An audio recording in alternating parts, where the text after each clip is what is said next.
esilaka te mikolo nyonso nazali nase na mapapu na yo wana ekolalaka mpe wana nakolamuka tika nayemba oto nzambe eza monene kolo nalingi yo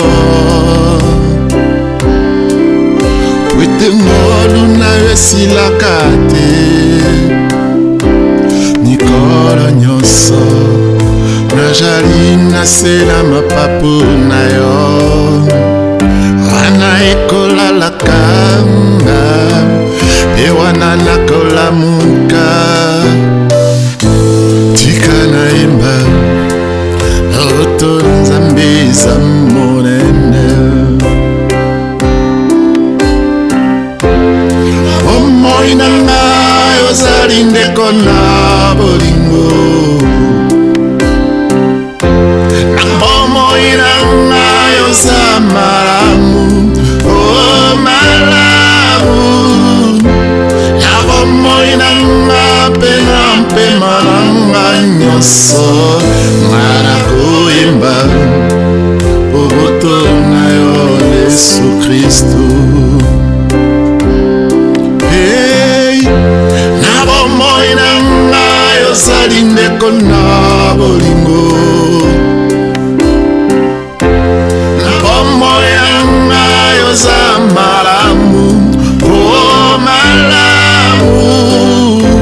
na bomoi na ngai mpe na mpema na ngai nyonso nga nakoyemba boboto na yo Yesu Kristu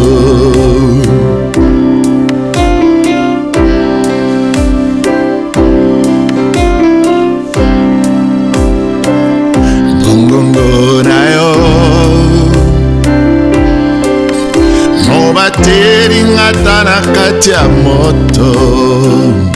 owatara butu yozali pembeni nanga yozali papa nanga oza moninga ya solo nga nanetwami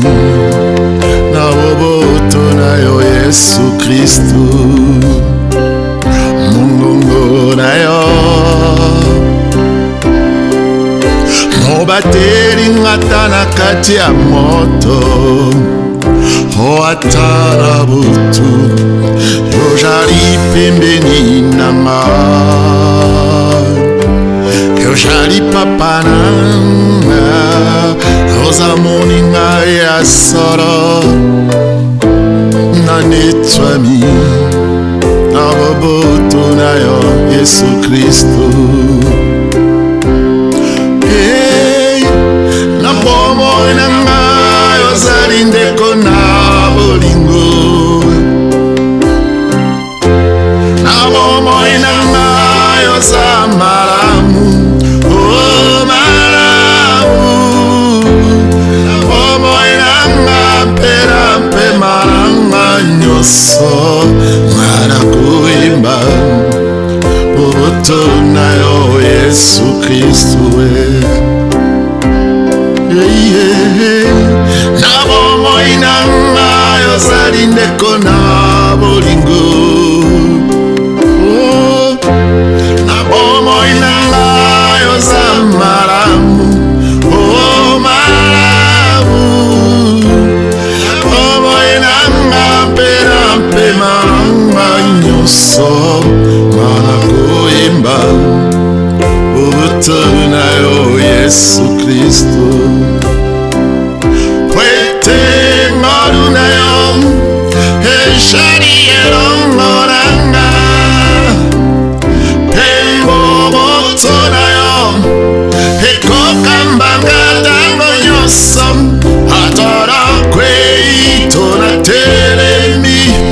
boboto na yo ekosilaka te wana yokotambola nanga ya solo Yesu za bolingo pwete ngolu na yo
yesu